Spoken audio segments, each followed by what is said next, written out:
జగిత్యాలలో కుర్చీ జగడం ఇది ఇది దీనికి ఒక పులి స్టాప్ లేదు, ఏం లేదు, కామానే ఉన్నది. ఇంకా రెండుగా చీలిన కాంగ్రెస్ కౌన్సిలర్లట. జీవన్ రెడ్డి వర్సెస్ సంజయ్. ఎందుకు వచ్చినారా బాబు ఈ పార్టీలో కనుక్కునేలా ఉంది సంజయ్ పరిస్థితి. ఆన్సర్ చెప్పుకోలేడు, నేను ఈ పలానా పార్టీలో ఉన్నాను చెప్పుకోలేని పరిస్థితి, గట్టిగా అడగలేని పరిస్థితి. కాంగ్రెస్ ఏమో ఏదన్నా ఒక నిర్ణయం తీసుకోలేని పరిస్థితి. పొరపాటున జీవన్ రెడ్డి మీద ఏమన్నా యాక్షన్ ప్లాన్ చేద్దామా, మొత్తం అంతా ఆగమైతట్టుంది. ఇప్పుడు మొన్న జరిగిన ఎలక్షన్స్లో జీవన్ రెడ్డి ఎవరినైతే ఇండిపెండెంట్ నిలబెట్టారో వాళ్ళు కూడా కీ రోల్ ప్లే చేశారు.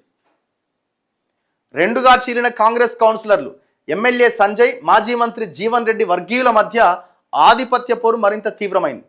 వేరువేరుగా క్యాంపులకు రెండు వర్గాల కౌన్సిలర్.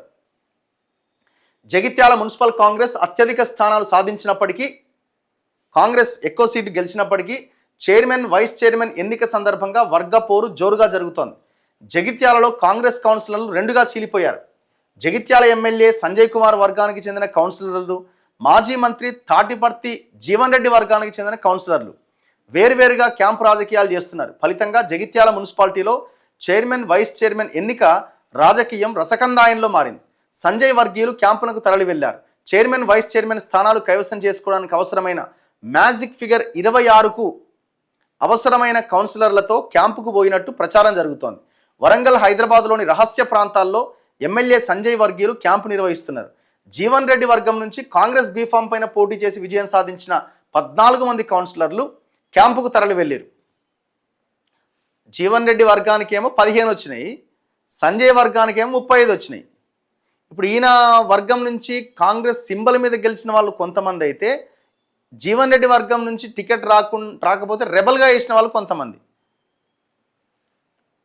సో ఇట్లా కాంగ్రెస్ బీఫామ్ మీద పోటీ చేసి విజయం సాధించిన 14 మంది కౌన్సిలర్లు క్యాంపుకు పోయారట. ఎవరు వీళ్ళు? జీవన్ రెడ్డికి సంబంధించిన వాళ్ళు. అయితే హైదరాబాద్లోని క్యాంపులో మరో 4 కౌన్సిలర్లు జీవన్ రెడ్డి క్యాంపులో చేరతారు అని అంటున్నారట. జగిత్యాల మున్సిపాలిటీలో 50 వార్డులు ఉన్నాయి. కాంగ్రెస్ 23 గెలిచింది, బీజేపీ 6 గెలిచింది, బీఆర్ఎస్ 4 గెలిచింది, మజ్లీస్ 2 గెలిచింది, ఇండిపెండెంట్లు 15 మంది గెలిచారు. చూసుకోరు ఎట్లుందో కథాడ. అయితే ఈ స్వతంత్ర కౌన్సిలర్లలో 3 బీజేపీ రెబల్స్ ఉన్నారు, 10 మంది జీవన్ రెడ్డి వర్గం వాళ్ళు ఉన్నారు. కథ చూడండి ఎట్లుందో. 10 మంది జీవన్ రెడ్డి అనుచరులు ఉన్నారు, 2 సంజయ్ అనుచరులు ఉన్నారు. కాంగ్రెస్ బీఫామ్ పైన పోటీ చేసి గెలిచిన 23 మంది కౌన్సిలర్లలో 7 మాజీ మంత్రి జీవన్ రెడ్డి వర్గీయులట.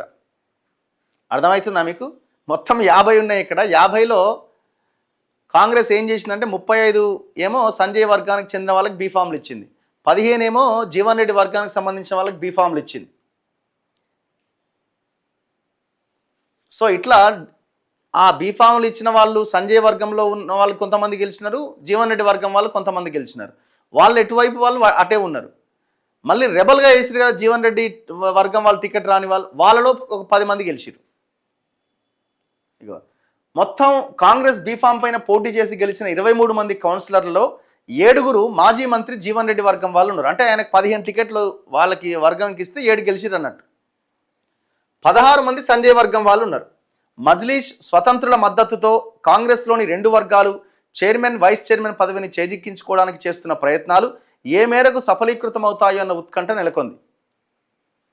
సినిమా ఇట్లా నడుస్తూ ఉన్నది. చూద్దాం అది ఏడు దాకా పోద్ది ఏంటన్నది.